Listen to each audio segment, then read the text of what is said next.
नमस्कार सगळ्यांना. लग्नानंतरचे प्रेम या कथेचा भाग 2 सुरू आहे. वाड्याच्या अंगणात एक भयान शांतता पसरली होती. वाऱ्याचा आवाजही आता भीतीदायक वाटत होता. इन्स्पेक्टरच्या शब्दांनी वेदांच्या पायाखालची जमीनच सरकली. त्याचे डोळे विस्फारलेले होते आणि श्वास जड झाला होता. डेड बॉडी, लग्नाचे कपडे हे शब्द त्याच्या मेंदूत एखाद्या हातोड्यासारखे आदळत होते. इन्स्पेक्टर वेदांचा आवाज थरथरत होता. त्याचा नेहमीचा रुबाबदार आणि कडकपणा आता कुठल्या कुठे गायब झाला होता. ती सोनल नाहीये. हो ना, ती सोनल असूच शकत नाही. त्याने इन्स्पेक्टरचे दोन्ही खांदे पकडून विचारलं. इन्स्पेक्टरने एक दीर्घ श्वास घेतला. मिस्टर वेदांत, शांत व्हा. चेहऱ्यावरून तिची ओळख पटवणं कठीण आहे, परंतु देह थोडा खराब झालाय. पण तिच्या अंगावरचा लेंगा आणि दागिने बघून आम्हाला वाटतंय की ती तुमची होणारी पत्नी सोनल कदम असू शकते. तुम्हाला ओळख पटवण्यासाठी एकदा हॉस्पिटलमध्ये यावं लागेल. वेदांतचे हात इन्स्पेक्टरच्या खांद्यावरून खाली गळले. तो 2 पावलं मागे सरकला आणि त्याचा तोल गेला. जर रामू ड्रायव्हरने त्याला मागून पकडलं नसतं तर तो जमिनीवरच कोसळला असता. दुसरीकडे सायली एका खांबाला धरून उभी होती. तिचा श्वास कोंडला होता. सोनलताई, तिची चुलत बहीण, जिने तिला आयुष्यभर फक्त त्रास दिला, टोमणे मारले, पण तरीही ती तिची बहीण होती. सोनलताई खरंच गेली या विचाराने सायलीच्या अंगावर काटाच आला. तिचे डोळे पाण्याने भरले होते. ती हुंदके देऊन रडायला लागली. नाटकं बंद कर तुझी. आईसाहेबांचा तोच कडक आणि निर्दयी आवाज घुमला. त्या इन्स्पेक्टर समोर आल्या.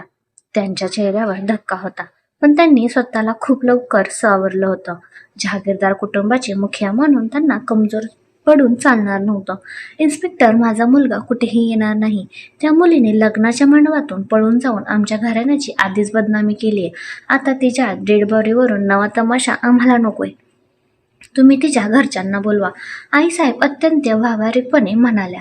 वेदांतने झटक्यात मान वर केली. आई, तू काय बोलतेस? ती सोनल आहे, माझी सोनल. मी तिला असं सोडू शकत नाही.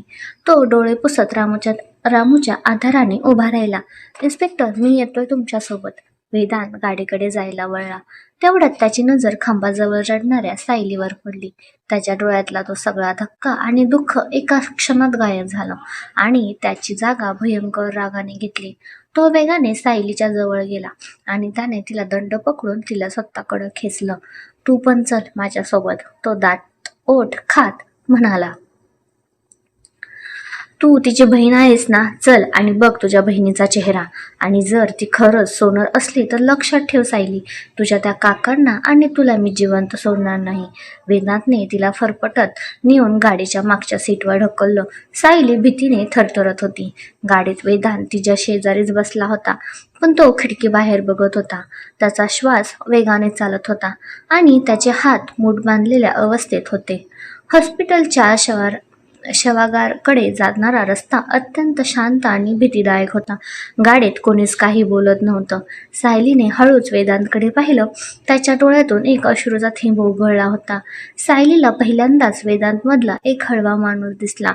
सोनलने त्याला धोका दिला होता, तरीही वेदांत तिच्यावर किती जीवापाड प्रेम करत होता ते सायलीला आज समजलं.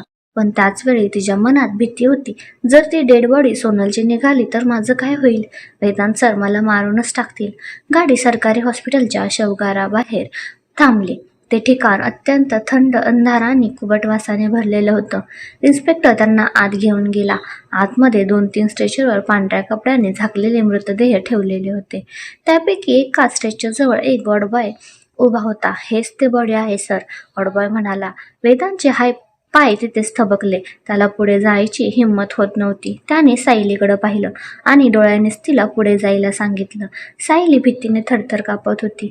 तिचे हातपाय गळाले होते. इन्स्पेक्टरने तो पांढरा कपडा चेहऱ्यावरून हळूच खाली ओढला. सायलीने डोळे गच्च मिटून घेतले होते. डोळे उघड आणि बघ, वेदांत मागून ओरडला. सायलीने हळूहळू डोळे उघडले आणि त्या मृतदेहाच्या चेहऱ्याकडे पाहिलं. चेहरा थोडा सुजला होता आणि खराब झाला होता, पण तिने त्या मुलीच्या गळ्यातला तो नेकलेस पाहिला. तो नेकलेस सोनलचा नव्हता. तो लेहंगा लाल रंगाचा होता, पण त्याची डिझाईन सोनलच्या लेहंगापेक्षा पूर्णपणे वेगळी होती. सायलीचा श्वास जोरात खाली गेला. तिने मागं वळून वेदांतकडे पाहिलं. सर, ही सोनलताई नाहीये. ती जोरजोरात रडत पण सुटकेचा निश्वास टाकत म्हणाली. वेदांतने झटक्यात पुढे येऊन स्वतः त्या मृतदेहाकडे पाहिलं. त्याने तो चेहरा पाहिला आणि तो जागेवरच खाली बसला. त्याने डोक्याला हात लावला आणि एक मोठा सुटकेचा श्वास सोडला. थँक गॉड, थँक गॉड, ती सोनल नाहीये, तो स्वतःशीच पुटपुटला. इन्स्पेक्टरने कपाळावर आठ्या घालत विचारलं, तुम्ही खात्रीने सांगू शकता की ही सोनल कदम नाहीये? हो इन्स्पेक्टर, वेदांत उठून उभा राहत म्हणाला. ही सोनल नाहीये. तिचे कपडे आणि दागिने वेगळे आहेत आणि हिची उंची ही सोनलपेक्षा कमी आहे. मग सोनल कुठे आहे? इन्स्पेक्टरने विचारलं. आणि जर ती पळून गेली तर तुम्हाला तिला शोधायचं का? तरी तशी तक्रार नोंदवायची आहे का? वेदांतने सायलीकडे एक थंड नजर टाकली आणि इन्स्पेक्टरला म्हणाला, नाही इन्स्पेक्टर, ती स्वतःच्या मर्जीने गेली. मला तिच्याबद्दल कोणतीही तक्रार नोंदवायची नाहीये. त्याला माहिती होतं की जर पोलिसांना किडनॅपिंगबद्दल सांगितलं तर ते लोक सोनलला मारून टाकतील.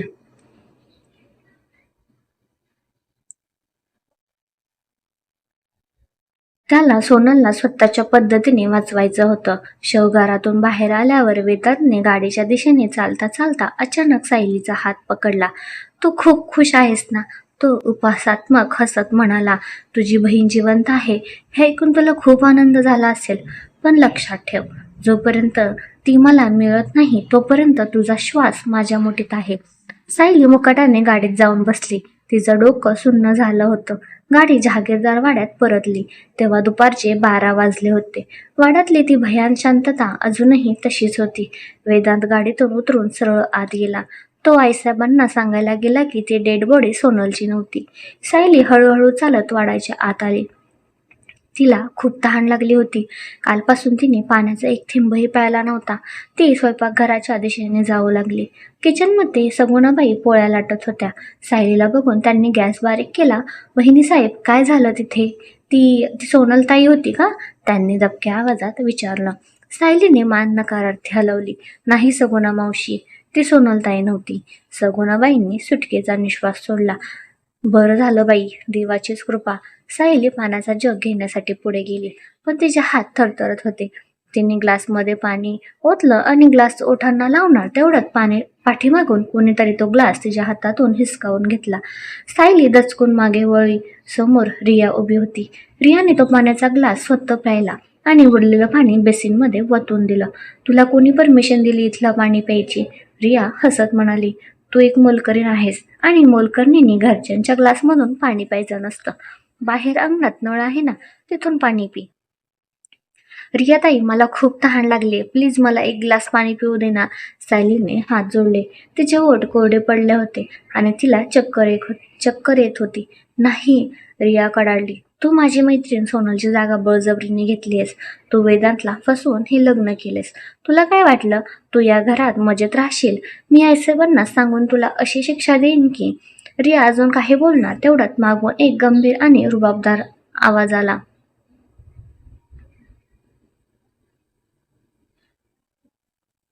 रिया, काय चाललंय हे? रियाने मागे वळून पाहिलं. दारात वेदांत उभा होता. रियाचा चेहरा लगेच बदलला. तिने एक गोड आणि खोटं हसू चेहऱ्यावर आणलं. काही नाही वेदांत, मी फक्त हिला समजावत होते की घरातले नियम काय आहेत. वेदांतने सायलीकडे पाहिलं. तिची अवस्था खरंच खूप वाईट होती. चेहरा फिकट पडला होता आणि ती खांबाला धरून उभी होती. वेदांत काही बोलणार तेवढ्यात सायलीचे डोळे पांढरे झाले आणि ती तिथे जमिनीवर चक्कर येऊन पडली. वहिनीसाहेब, सगुणाबाई ओरडल्या आणि त्या धावत सायलीकडे आल्या. वेदांत 2 पावलं पुढे आला, पण तो तिथेच थांबला. त्याला सायलीची मदत करायची नव्हती, पण तिला असं खाली पडलेलं बघून त्याच्या मनात कुठेतरी एक बारीकशी जाणीव निर्माण झाली. त्याने रियाकडे रागाने पाहिलं. रिया, तिला त्रास देण्याचा हक्क तुला कोणी दिला? तू माझ्या घरात पाहुणी आहेस, पाहुणी म्हणूनच राहा. वेदांत कडक आवाजात म्हणाला. रियाचा चेहरा पडला. ती मान खाली घालून तिथून निघून गेली. वेदांतने सगुणाबाईंना सांगितलं, तिला पाणी मारा चेहऱ्यावर आणि शुद्धीवर आल्यावर तिला काहीतरी खायला द्या. ती अशी मरून पडली तर लोक मलाच दोष देतील. तो बोलून तिथून निघून गेला. सगुणाबाईंनी सायलीच्या चेहऱ्यावर पाण्याचे हपके मारले. सायलीने हळूहळू डोळे उघडले. तिचं डोकं भयंकर दुखत होतं. वहिनीसाहेब, उठा, मी तुम्हाला लिंबू पाणी देते. सगुणाबाईंनी तिला आधार देऊन उठवलं आणि एका खुर्चीवर बसवलं. त्यांनी तिला लिंबू पाणी दिलं आणि एक पोळी भाजी खायला दिली. सायलीने 2 घास खाल्ले पण तिच्या घशाखाली घास उतरतच नव्हता. सकाळपासून झालेला अपमान, वेदांचा राग, शवगारातली ती भीतीदायक रात्र आणि आता रियाचा त्रास. तिला समजत नव्हतं की ती हे सगळं कसं सहन करणार आहे. संध्याकाळ झाली होती. वाड्यात दिवे लागले होते. सायलीला सगुणाबाईंनी सांगितलं होतं की तिला वेदांच्या स्टडी रूमची साफसफाई करायची आहे. सायली हातात एक कापड घेऊन स्टडी रूममध्ये गेली. स्टडी रूम खूप मोठी होती आणि तिथे पुस्तकांचे ढिगारे होते. एका टेबलावर वेदांचा लॅपटॉप आणि काही फाईल्स पडल्या होत्या. सायली हळूहळू टेबल पुसत होती. तिची नजर अचानक एका फाईल खाली दाबलेल्या एका फोटोवर गेली. तिने हळूच तो फोटो ओढून बाहेर काढला. तो फोटो बघून तिचे डोळे विस्फारले. तो फोटो सोनलचा होता. पण हा कोणताही सामान्य फोटो नव्हता. त्या फोटोत सोनल एका खुर्चीवर बांधलेली होती. तिच्या तोंडावर पट्टी बांधली होती आणि तिच्या डोक्यावर एक माणूस बंदूक ठेवून उभा होता. सायलीच्या हातापायातलं त्राणच गेलं. सोनलताई खरंच किडनॅप झालीये. ती तो फोटो बघतच होती. तेवढ्यात स्टडी रूमचा दरवाजा जोरात उघडला गेला.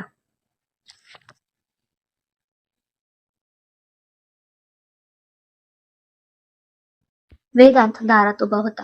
त्याची नजर सायलीच्या हातातल्या त्या फोटोवर गेली. वेदांतचे डोळे रागाने लाल झाले होते. तो वेगाने सायलीच्या दिशेने आला आणि त्याने तिच्या हातातून तो फोटो हिसकावून घेतला.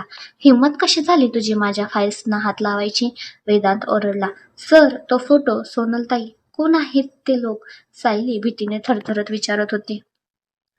वेदांतने तिचा हात घट्ट पकडला. तुला माहिती करून घ्यायचंय ना कोण आहेत ते लोक? ऐक, हे लोक तेच आहेत ज्यांना तू आणि सोनलने मला फसवण्यासाठी प्लॅनमध्ये सामील केलं होतं.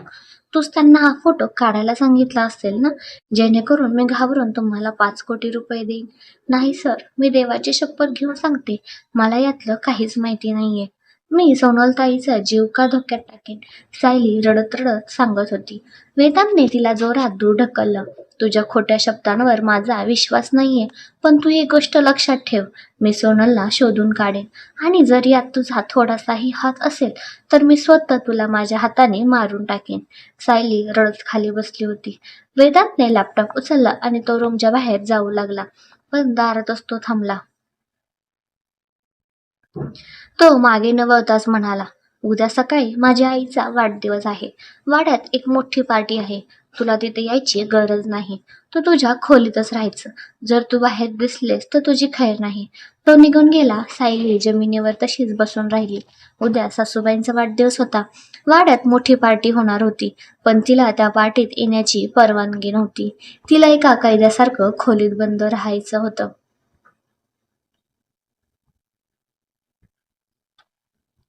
सकाळची वेळ. जहागीरदार वाड्यात आज वेगळीच गडबड सुरू होती. नोकर चाकर धावपळ करत होते. हॉलमध्ये मोठमोठे झुंबर पुसून लख्ख केले जात होते. गुलाबाच्या आणि झेंडूच्या फुलांच्या माळांनी वाड्याच्या कमानी सजवल्या जात होत्या. आज पुण्याच्या सर्वात प्रभावशाली महिला आईसाहेब जहागीरदार यांचा 60वा वाढदिवस होता. संध्याकाळी पुण्यातले बडेप्रस्थ राजकारणी, बिझनेसमॅन आणि नातेवाईक या पार्टीला येणार होते. सगळीकडे उत्साहाचं वातावरण होतं. पण या सगळ्यात सायली मात्र वाड्याच्या एका कोपऱ्यात त्या अंधाऱ्या खोलीत एकटीच होती. वेदांतने तिला कालच सक्त ताकीद दिली होती की तिने पार्टीत दिसायचंच नाहीये. सायलीलाही बाहेर जायची इच्छा नव्हती. ती त्या जमिनीवर टाकलेल्या सतरंजीवर बसून आपले गुडघे पोटाशी घेऊन खिडकीबाहेर बघत होती. बाहेरची ती धावपळ, तो आनंद, ते हसण्याचे आवाज, हे सगळं तिच्यासाठी दुसऱ्याच जगात वाटत होतं. सगुणाबाईंनी सकाळी तिला एक कप चहा आणि बिस्किट आणून दिली होती. वहिनी साहेब, तुम्ही इथेच बसा हां. आईसाहेबांनी सांगितलंय तुम्हाला बाहेर यायला नको म्हणून, सगुणाबाई दबक्या आवाजात म्हणाल्या होत्या. सायलीने फक्त मान हलवली होती. तिला आता अपमानाची सवय होऊ लागली होती. दुपार उलटून गेली. संध्याकाळचे 6 वाजले. वाड्यात हळूहळू पाहुणे यायला सुरुवात झाली. मोठ्या महागड्या गाड्या वाड्याच्या गेट बाहेर उभ्या राहू लागल्या. बायकांच्या अंगावर भारी साड्या, हिऱ्यांचे दागिने आणि पुरुषांचे डिझायनर सूट्स. हे सगळं बघून जहागीरदारांची श्रीमंती किती मोठी आहे याचा अंदाज येत होता.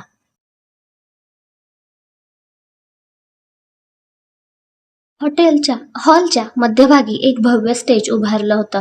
तिथे एका मोठ्या मखमली खुर्चीवर आईसाहेब बसल्या होत्या.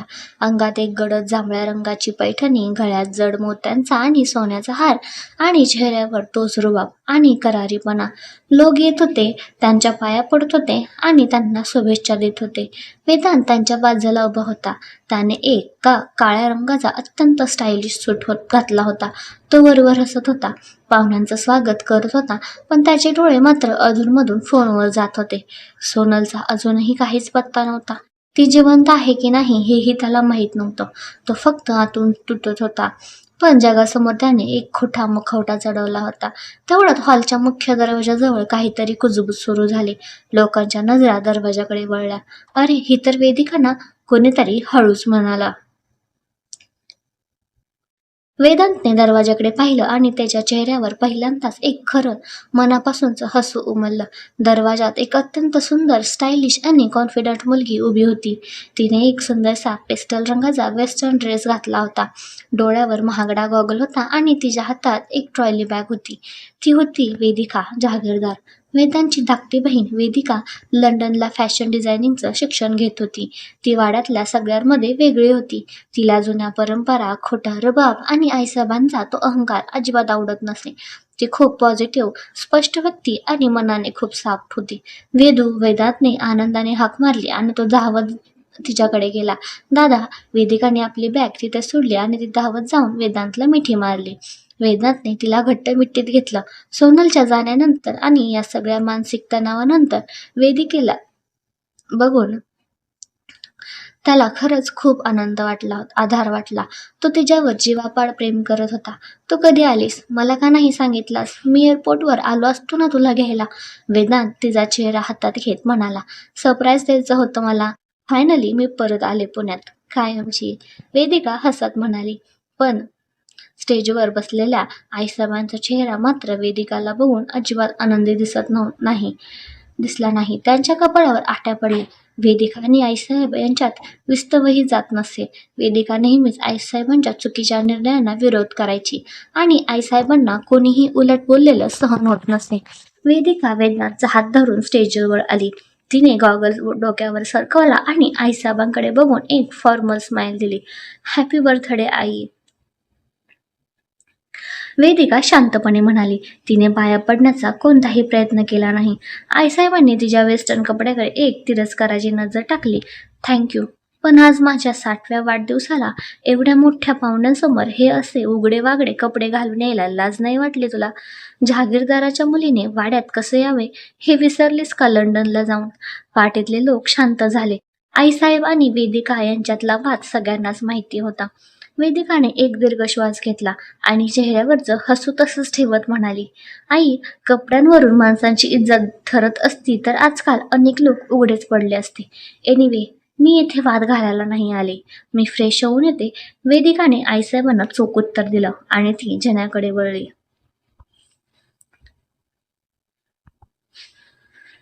वेदांतने हळूच आईसाहेबांना शांत राहण्याची खूण दिली. आई, प्लीज, आज तुझा वाढदिवस आहे, तमाशा नको. वेदिका जिने चढून वरच्या मजल्यावर आली. ती तिच्या जुन्या रूमकडे जात होती. तिला वाड्यातलं वातावरण थोडं अजीबच वाटत होतं. घरात कोणाचं तरी लग्न झाल्यासारखं वाटत होतं, पण नवरी कुठेच दिसत नव्हती. तिने वेदांच्या लग्नाला येण्याचा प्रयत्न केला होता, पण तिची फ्लाईट कॅन्सल झाल्यामुळे ती येऊ शकली नाही. ती वेदांच्या रूमसमोरून जात असताना तिला अचानक आतून कोणाच्या तरी रडण्याचा दबका आवाज आला. वेदिकाचे पाय तिथेच थबकले. तिने मागे वळून त्या मोठ्या लाकडी दरवाजाकडे पाहिलं. दरवाजा थोडासा उघडा होता. तिने हळूच दरवाजा ढकलला आणि ती आत गेली.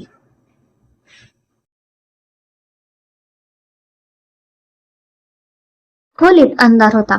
फक्त खिडकीतून येणाऱ्या प्रकाशात तिला एक मुलगी फरशीवर बसलेली दिसली. अंगात एक साधीशी फिक्कट साडी, विस्कटलेले केस आणि ती गुडघ्यात डोकं खुपसून रडत होती. एक्सक्यूज मी, वेदिकाने विचारलं. तो आवाज ऐकून सायली दचकली. तिने झटक्यात डोकं वर काढलं. तिचे डोळे सुजले होते आणि चेहऱ्यावर भीती होती. तिने वेदिकाला बघितलं. तिला वाटलं कोणीतरी पाहुणी चुकून आली असावी. तुम्ही कोण आहात आणि इथे काय करताय? सायलीने घाबरत विचारलं. वेदिकाने लाईटचं बटन दाबलं. खोलीत प्रकाश पसरला. वेदिका सायलीच्या जवळ आली. तिने सायलीच्या गळ्यातलं मंगळसूत्र पाहिलं आणि ती शॉक झाली. तू तू कोण आहेस? आणि दादाच्या रूममध्ये जमिनीवर का बसली आहेस? वेदिकाने आश्चर्याने विचारलं. सायलीने हळूच उभं राहण्याचा प्रयत्न केला. मी सायली, वेदांत सरांची पत्नी. वेदिकाला काहीच समजेना. वाट पत्नी? पण दादाचं लग्न तर सोनूसोबत ठरलं होतं ना? ती सोनल कुठे आहे? आणि जर तू त्यांची पत्नी आहेस तर तू या जमिनीवर काय बसली आहेस? खाली एवढी मोठी पार्टी सुरू आहे आणि तू इथे अंधारात काय करतेस? सायलीच्या डोळ्यातून पुन्हा पाणी वाहू लागलं. तिने वेदिकाकडे पाहिलं. वेदिकाच्या डोळ्यात रियासारखा तिरस्कार नव्हता तर एक खरी काळजी होती. सायलीने हुंदके देत रडत रडत वेदिकाला सगळं काही सांगितलं. सोनलचं पळून जाणं, आईसाहेबांनी जबरदस्तीने तिच्याशी वेदांचं लग्न लावून देणं, वेदांची धमकी आणि या घरात तिच्यासमोर होत असलेला मोलकरणीसारखा व्यवहार. सगळं काही. वेदिका हे सगळं ऐकून सुन्न झाली होती. तिचा राग अनावर होत होता. How disgusting. वेदिका दात ओठ खात म्हणाली. मला माहित होतं माझी आई जुन्या विचारांची आहे, पण ती एका निरागस मुलीचं आयुष्य स्वतःच्या इगोसाठी असं बर्बाद करू शकते हे मला आज समजलं. आणि दादा तो कसा हे सगळं करू शकतो? वेदिकाने सायलीचा हात पकडला. उठ सायली. नाही प्लीज. सायली घाबरून मागे सरकली. मला बाहेर येण्याची परवानगी नाहीये. वेदांत सर खूप रागावतील. आईसाहेब मला मारून टाकतील. प्लीज मला इथेच राहू द्या. वेदिकाने सायलीचे दोन्ही खांदे पकडले आणि तिच्या डोळ्यात डोळे घालून ती अत्यंत खंबीरपणे म्हणाली. सायली, तू या घरची सून आहेस. तू कुणाची गुलाम नाहीयेस. जर तू स्वतःसाठी उभी राहिली नाही तर हे लोक तुला आयुष्यभर पायाखाली तुडवतील. आज मी तुझ्यासोबत आहे. चल माझ्यासोबत. वेदिकाने सायलीला अक्षरशः ओढतच खोली बाहेर काढलं. खाली हॉलमध्ये पार्टी रंगात आली होती. एक मोठा 5 मजली केक स्टेजवर आणला गेला होता. आईसाहेब केक कापण्यासाठी चाकू हातात घेत होत्या. वेदांत त्यांच्या बाजूला हसत उभा होता. फोटोग्राफर्स फोटो काढण्यासाठी सज्ज होते. हॅपी बर्थडे टू यू लोक गाऊ लागले. आईसाहेबांनी चाकूने केक कापणार तेवढ्यात जिन्यावरून एक मोठा आवाज आला. थांबा. सगळ्यांनी वर पाहिलं. वेदिका जिन्यावरून खाली उतरत होती आणि तिने सायलीचा हात घट्ट पकडला होता.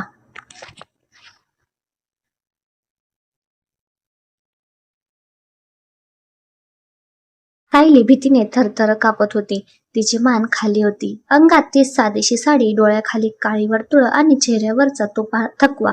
वेदांतचा चेहरा हे बघून पांढरा पडला. आईसाहेबांच्या हातातला चाकू तिथेच थांबला. त्यांच्या डोळ्यात असा राग आला होता की जर नजर मारू शकली असती तर सायली तिथेच राग झाली असती. हॉलमध्ये अचानक भयंकर शांतता पसरली. लोक कुजबुजू लागले. अरे ही मुलगी कोण आहे? ही तर मोलकरणीसारखी दिसते. ही वेदांच्या पत्नीच्या जागी का उभी आहे? सोनल कुठे आहे? वेदिक सायलीला घेऊन थेट स्टेजवर आली. तिने सायलीला वेदांच्या शेजारी उभं केलं. आई. वेदिकाचा आवाज अत्यंत स्पष्ट आणि धारदार होता. तुझा वाढदिवस आहे, पण तू तुझ्या मोठ्या सुनेला पार्टीत का नाही बोलवलंस? की तुला लाज वाटते हे जगाला सांगायला की तुझी लाडकी सून सोनल लग्नाच्या दिवशी पळून गेली आणि तू स्वतःची अब्रू वाचवण्यासाठी या मुलीचा बळी दिलास? हे शब्द एखाद्या बॉम्बसारखे हॉलमध्ये फुटले. पत्रकार आणि पाहुणे शॉक झाले. काय? सोनल पळून गेली आणि ही मुलगी वेदांची पत्नी आहे? कुजबुज जोरात सुरू झाली. आईसाहेबांचा चेहरा रागाने लालबुंद झाला. त्या थरथरत होत्या. वेदिका गप्प बसतो. तुला काही माहिती नाही. मला सगळं माहिती आई. वेदिकाने आवाज वाढवला. मला हेही माहिती की तू आणि दादा या मुलीला एका जनावरासारखी वागणूक देताय. तिला जमिनीवर झोपायला लावताय. तिला उपाशी ठेवताय. हेच आहेत का जहागीरदारांचे संस्कार? वेदांतने रागाने वेदिकाचा हात पकडला. Vedu, are you out of your mind? तू काय बोलतेस लोकांसमोर? तुला माहिती ही मुलगी सोनलच्या प्लॅनमध्ये सामील होती. ही एक नंबरची धोकेबाज आहे. धोकेबाज ती नाही दादा, धोकेबाज तू आहेस. वेदिकाने वेदांचा हात झटकला. तुझा इगो दुखावला गेलाय म्हणून तू एका अनाथ मुलीवर तुझा राग काढतोयस. तू तिला काय पुरावा न देता गुन्हेगार ठरवलंस. आणि जर ती गुन्हेगार आहे तर तू पोलिसांना का नाही सांगितलंस? कारण तुलाही माहिती की ती निर्दोष आहे. सायली फक्त रडत होती. तिला ही सगळी परिस्थिती सहन होत नव्हती. तिला वाटत होतं धरती दुमगून जावी आणि आपण त्यात गडप व्हावं. आईसाहेबांनी एक दीर्घ श्वास घेतला. त्यांनी पाहिलं की मीडियाचे कॅमेरे त्यांच्याकडे रोखले गेले आहेत. आता जर त्यांनी काही चुकीचं केलं तर जहागीरदारांची राहिली सायली अब्रूही जाईल. त्यांनी अचानक आपल्या चेहऱ्यावरचे भाव बदलले. रागाची जागा एका खोट्या गोड हसण्याने घेतली. अरे वेदू, तू गैरसमज करून घेतलास बाळा, आईसाहेब अत्यंत गोड आवाजात म्हणाल्या. जे ऐकून वेदांत ही शॉक झाला. त्या सायलीच्या जवळ आला. त्यांनी सायलीच्या खांद्यावर हात ठेवला आणि तिला जवळ ओढलं. सायली भीतीने शहारली. माझी सून आहे ही. सायली जहागीरदार. आईसाहेब पाहुण्यांकडे बघून म्हणाल्या, होय, सोनल सोबत आमचं काहीतरी मतभेद झाले आणि हे लग्न सायली सोबत झालं. पण ही खूप साधी आणि समजूतदार आहे. आणि वेदू, तिला मी नाही खोलीत बसवलं. तिला स्वतःलाच गर्दीची सवय नाहीये, म्हणून ती आराम करत होती. आईसाहेबांचा हा खोटारडेपणा बघून वेदिकाला मळमळल्यासारखं झालं. पण मीडियासमोर तमाशा वाढवणं योग्य नव्हतं. हो का? वेदिका हसून म्हणाली. मग आता ती आलीये ना, चला दादा आणि सायली मिळून तुम्ही केक कापतील. वेदांतने सायलीकडे एक जळजळीत नजर टाकली, पण आईसाहेबांच्या इशाऱ्यामुळे तो शांत राहिला. वेदांत आणि सायलीने मिळून केक कापला. पाहुण्यांनी टाळ्या वाजवल्या. मीडियाने त्यांचे फोटो काढले. पार्टी संपली. पाहुणे निघून गेले. पण आता खरी वादळाची सुरुवात होणार होती. हॉलचे दरवाजे बंद झाले आणि आईसाहेबांनी आपला खरा रंग दाखवला. त्यांनी रागाने जवळचा एक काचेचा बाऊल जमिनीवर फेकून फोडला. सायली आणि वेदिका दोघीही दचकल्या. हिंमत कशी झाली तुझी वेदिका? आईसाहेब ओरडल्या. माझ्याच घरात माझ्याच वाढदिवसाला तू माझी इज्जत लोकांसमोर काढलीस, आणि कोणासाठी? या भिकारड्या मुलीसाठी? वेदिकाही मागे हटली नाही. इज्जत काढली नाही आई, जे सत्य होतं ते मी सर्वांसमोर आणलं. आणि आजपासून सायली या घरात एक मोलकरीण म्हणून नाही, तर वेदांत जहागीरदारची पत्नी म्हणून राहील. हा माझा शब्द आहे.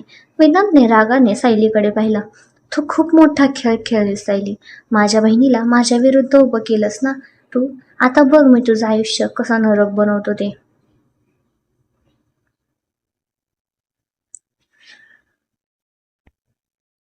सायली रडत होती. सर, मी काहीच नाही केलं. मी गप्प बस. वेदांत कडाडला. आईसाहेब वेदिका जवळ आल्या आणि डोळ्यात डोळे घालून म्हणाल्या, तू आज माझ्या विरुद्ध उभी राहिलीस ना वेदू. आता बघ, या मुलीला मी अशी शिक्षा देईन की ती स्वतः भीक मागेल या घरातून बाहेर पडण्यासाठी. रात्रीचे 2 वाजले होते. वाड्यात भयान शांतता पसरली होती. वेदांच्या खोलीत नेहमीप्रमाणे सायली जमिनीवर त्या पातळ सतरंजीवर झोपली होती. पण आज तिची झोप पूर्णपणे उडाली होती. वेदिकाने आज सर्वांसमोर तिची बाजू घेतली होती. याचा तिला आधार वाटण्याऐवजी भयंकर भीती वाटत होती. कारण वेदांत आणि आईसाहेबांचा राग आत्ता दुप्पट झाला होता. तुला काय वाटलं? वेदांत चा रात्रीचा तो दात ओठ खाऊन बोललेला आवाज तिला आठवत होता. त्याने तिला खोलीत आणल्यावर तिचा हात इतक्या जोरात विरघळला होता की तिच्या मनगटावर लाल वळ उठले होते. माझ्या बहिणीला माझ्या विरुद्ध भडकवून तू या घरात स्वतःची जागा पक्की करशील. तू आणि तुझी ती सोनल, दोघीही एकसारख्याच आहात, विषारी सापासारख्या. वेदूला काहीच माहिती नाहीये, पण मला तुझं खरं रूप माहितीये सायली. सायलीने स्वतःला सतरंजीवर आणखी आकसून घेतलं. तिच्या डोळ्यातून अश्रू वाहत होते. माझं काय चुकलंय? मी तर वेदूताईंना काहीच बोलले नव्हते. मग माझ्या वाट्याला ही शिक्षा का? बेडवर वेदांतही जागाच होता. तो छताकडे एकटक बघत होता. सोनलचे विचार त्याला खाऊन टाकत होते. ती कुठे असेल? त्या किडनॅपर्सने तिला काही केलं तर नसेल, आणि जर ती सुरक्षित असेल तर ती अजून संपर्क का करत नाहीये? त्याच्या डोक्यात प्रश्नांचं काहूर माजलं होतं. आणि या सगळ्यात तणावाचा राग तो सायलीवर काढत होता. सकाळचे 9 वाजले होते. जहागीरदार वाड्यातला डायनिंग हॉल मध्यभागी एक मोठं लांब कोरीव लाकडाचं टेबल होतं. त्यावर चांदीची ताटं आणि महागडी क्रॉकरी सजवली होती. आईसाहेब नेहमीच्या रुबाबात टेबलच्या एका टोकाला बसल्या होत्या. त्यांचा चेहरा एकदम शांत होता, पण ती शांतता वादळापूर्वीची होती. वेदांत त्यांच्या उजव्या बाजूला बसून कॉफी पित होता आणि हातातल्या टॅब्लेटवर बिझनेसचे ईमेल्स चेक करत होता. सायली एका कोपऱ्यात दोन्ही हात जोडून मान खाली घालून उभी होती. सगुणाबाई गरम गरम पोहे आणि उपमा टेबलवर आणून ठेवत होत्या. सायलीला भूक लागली होती, पण तिला तिथे बसायची किंवा स्वतःहून काही घ्यायची परवानगी नव्हती.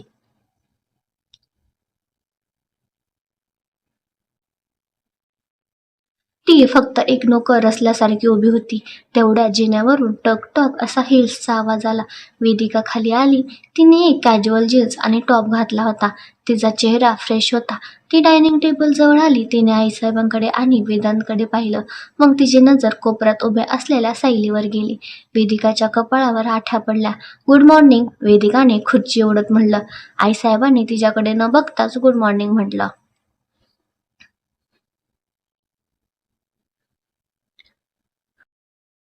वेदिकाने स्वतःच्या ताटात पोहे घेतले, पण तिने पहिला घास खाण्याआधी चमचा खाली ठेवला. तिने सायलीकडे पाहिलं. सायली, तू तिथे का उभी आहेस? चल इथे येऊन बस, ब्रेकफास्ट कर. वेदिका अत्यंत सहजपणे म्हणाली. हे शब्द ऐकताच डायनिंग हॉलमधली शांतता भंग पावली. आईसाहेबांच्या हातातला चमचा ताटातच थांबला. वेदांतने टॅब्लेटवरून नजर वर काढली आणि वेदिकाकडे रागाने पाहिलं. सायली भीतीने थररली. नाही वेदुताई, मला भूक नाहीये, तुम्ही खा. ती कशीबशी म्हणाली. भूक नाहीये म्हणजे काय? कालपासून तूही काही नीट खाल्लेलं नाहीयेस. आणि इथं बस. वेदिकाने जवळची एक खुर्ची ओढली. वेदिका, आईसाहेबांचा आवाज हॉलमध्ये घुमला. त्यांचा आवाज एवढा कडक होता की सगुणाबाईच्या हातातून पाण्याचा जग पडता पडता वाचला.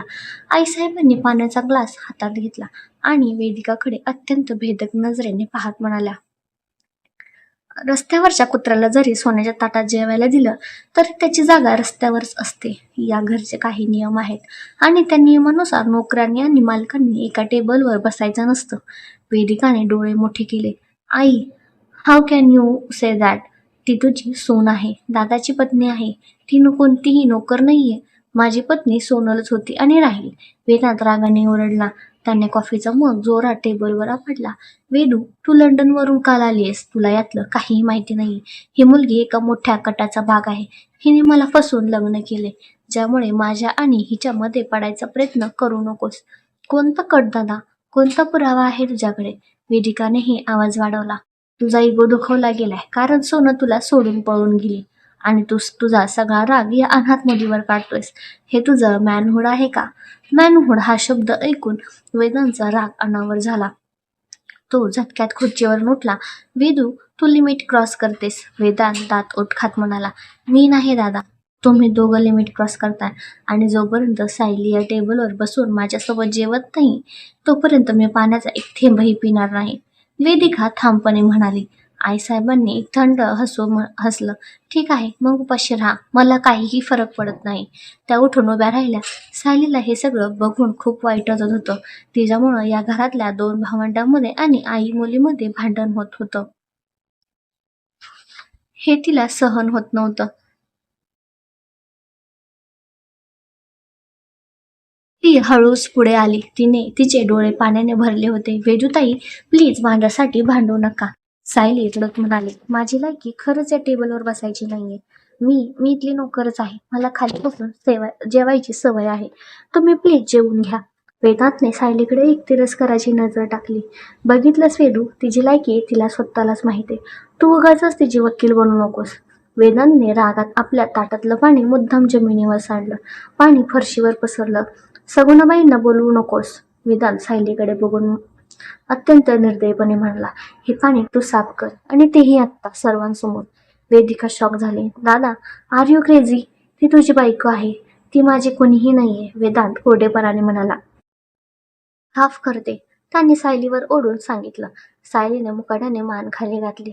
ती किचनमध्ये गेली, एक फडका घेऊन आली आणि डायनिंग टेबलवर खाली गुडघ्यावर बसून ते सांडलेलं पाणी पुसू लागली. तिचे अश्रू त्या पाण्यात मिसळत होते. वेदिकाला हे दृश्य बघून मळमळायला लागलं. तिला आपल्या भावाची आणि आईची किळस येऊ लागली. ती रागाने तिथून उठली आणि आपल्या रूममध्ये निघून गेली. आईसाहेब समाधानाने हसल्या आणि त्याही तिथून निघून गेल्या. सायली फरशी पुसत तशीच खाली बसून होती. वेदांत तिच्याजवळून जाताना थांबला. हे तुझं खरं स्थान आहे सायली, तो थंड आवाजात म्हणाला. वेदूचा वापर करून तू वर जाण्याचा प्रयत्न करशील तर मी तुला याहूनही खाली खेचेन, हे नेहमी लक्षात ठेव. तो तिथून निघून त्याच्या स्टडी रूममध्ये गेला. सायलीने तो फडका उचलला आणि ती किचनमध्ये गेली. सगुणाबाईंनी तिला हळूच कुणाच्या नकळत एक ताट वाढून दिलं. सायली किचनमध्ये एका अंधाऱ्या कोपऱ्यात बसून हुंदके देत ते थंड पोहे खात होती. प्रत्येक घासासोबत ती आपले अश्रूही गिळत होती. दुपारची वेळ होती. स्टडी रूममध्ये वेदांत अस्वस्थपणे निर्धारा घालत होता. त्याने पोलिसांना न सांगता स्वतःच्या डिटेक्टिव्ह मित्रांना सोनलचा शोध घ्यायला लावला होता. पण अजूनही काहीच पत्ता लागत नव्हता. त्या किडनॅपर्सचा 5 कोटींचा फोन आल्यानंतर दुसरा कोणताही फोन आला नव्हता. त्याची सिगारेट संपली होती. रूममध्ये धूर साचला होता. तेवढ्यात त्याच्या लॅपटॉप शेजारी ठेवलेल्या मोबाईलची स्क्रीन सुरू झाली. वेदांतने झटक्यात फोन उचलला. तोच अननोन नंबर होता. पण यावेळी फोन कॉल नव्हता तर व्हॉट्सअपवर एक व्हिडिओ फाईल आली होती. वेदांतच्या हृदयाची धडधड वाढली. त्याने त्याचे हात थरथरत होते. त्याने तो व्हिडिओ डाउनलोड केला आणि प्ले बटन दाबलं. व्हिडिओ सुरू झाला. स्क्रीनवर अंधार होता. एका जुन्या मोडकळीस आलेल्या गोदामाचं दृश्य दिसत होतं. मध्ये एका लाकडी खुर्चीवर एका मुलीला बांधून ठेवलं होतं. तिचे केस विस्कटलेले होते. तिच्या चेहऱ्यावर माती आणि रक्ताचे डाग होते आणि तिचे कपडे थोडे फाटलेले होते. ती सोनल होती. सोनल. वेदांच्या तोंडातून नकळत हुंदका बाहेर पडला. त्याची ती सुंदर सोनल अशा अवस्थेत बघून त्याच्या काळजाचं पाणी पाणी झालं. व्हिडिओमध्ये सोनल जोरजोरात रडत होती. मागून एका माणसाचा घोगरा आवाज आला. बोल, जे सांगायचंय ते बोल तुझ्या त्या आशिकाला. सोनलने घाबरत रडत कॅमेऱ्याकडे पाहिलं. वेदांत, प्लीज मला वाचव. हे लोक मला मारून टाकतील. सोनलचा आवाज थरथरत होता. ती हुंदके देत होती. वेदांत फोनच्या स्क्रीनला हात लावत होता. जणू तो तिला तिथूनच बाहेर काढू इच्छित होता. वेदांत, मला माफ कर. सोनल पुढे बोलू लागली. मी तुझ्यासोबत खूप चुकीचं वागले. मी लग्नाच्या दिवशी पळून गेले. पण पण मी स्वतःच्या मर्जीने पळून गेले नव्हते. वेदांत. वेदांत शॉक झाला. मर्जीने गेली नव्हती? मग ती चिठ्ठी त्या दिवशी मला एका माणसाने गुंगीचं औषध दिलं होतं आणि मला इथं उचलून आणलं. सोनल रडत सांगत होती. हे सगळं पैशासाठी झालंय वेदांत. आणि आणि या सगळ्या कटात माझ्या घरच्यांचाच हात आहे. वेदांतने डोळे विस्फारले. वेदांत, तू माझ्यावर विश्वास ठेव. या किडनॅपिंगच्या आणि तुला फसवण्याचा प्लॅन माझ्या पप्पांनी आणि सायलीने मिळून केला होता. सोनलच्या या शब्दांनी वेदांतच्या डोक्यात जणू वीजच कोसळली. व्हिडिओत सोनल पुढे म्हणत होती. सायलीला तुझ्याशी लग्न करायचं होतं. तिला जहागीरदार घराण्याची सून व्हायचं होतं. तिनेच या गुंडांना माझी माहिती दिली आणि मला इथं थांबवून ठेवलंय आणि ती स्वतः मांडवात बसलीये. वेदांत, ती खूप डेंजरस आहे. ते तुलाही मारेल. प्लीज मला इथून बाहेर काढ. 5 कोटी दे त्यांना, नाहीतर ते मला. व्हिडिओ अचानक कट झाला. वेदांतच्या हातातून फोन निसटला आणि टेबलवर पडला. त्याचे डोळे लालबुंद झाले होते आणि त्याच्या मानेवरच्या नशा रागाने फुलल्या होत्या. सायली हे नाव त्याच्या डोक्यात एखाद्या विषासारखं भिनत होतं. त्याला कालची वेदिकाची वाक्य आठवली. ती निर्दोष आहे दादा. ती तुझी बायको आहे. आणि आता हा व्हिडिओ ज्यामध्ये स्वतः सोनलने सायलीचं नाव घेतलं होतं. सोनलच्या चेहऱ्यावरची ती भीती, ते रक्त बघून वेदांतचा स्वतःवरचा कंट्रोल पूर्णपणे सुटला. सायली. वेदांतचा एक भयंकर आणि रागीट आवाज स्टडी रूम मधून बाहेर आला. तो आवाज वाड्याच्या कानाकोपऱ्यात घुमला. सगळे नोकर जागेवर स्तबकले. वेदांत एखाद्या पिसाळलेल्या वाघासारखा स्टडी रूम मधून बाहेर पडला. तो जिन्यावरून वेगाने खाली उतरला. सायली किचनमध्ये भांडी पुसत होती. वेदांतचा तो भयंकर आवाज ऐकून तिच्या हातातलं ताट खाली पडलं. तिचं काळीज भीतीने उडालं. वेदांत थेट किचनमध्ये घुसला. त्याचे डोळे रक्तासारखे लाल झाले होते. सगुणाबाई भीतीने बाजूला सरकल्या. सायली 2 पावलं मागे सरकली. सर, काय झालं? वेदांतने काही न बोलता थेट पुढे जाऊन सायलीचा गळा पकडला. दादा. मागून वेदिका धावत आली. पण वेदांतने सायलीला गळ्याला पकडून जोरात भिंतीवर ढकललं. सायलीचा श्वास कोंडला. तिचे पाय हवेत होते. तू माझ्या सोनलला मारण्याचा प्रयत्न केलास? वेदांत दात ओठ खात फुसफुसत्या आवाजात म्हणाला. तो तिला किडनॅप केलंस या पैशासाठी आणि या घरासाठी? बोल, कुठे आहे माझे सोनल? नाहीतर आज या क्षणी मी तुझा जीव घेईन. सायलीचे डोळे पांढरे पडत होते. ती श्वास घेण्यासाठी तडफडत होती. तिला काहीच समजत नव्हतं की अचानक वेदांतला काय झालंय. तुम्हाला हा भाग कसा वाटला नक्की कमेंट करून सांगा आणि लाईक करायला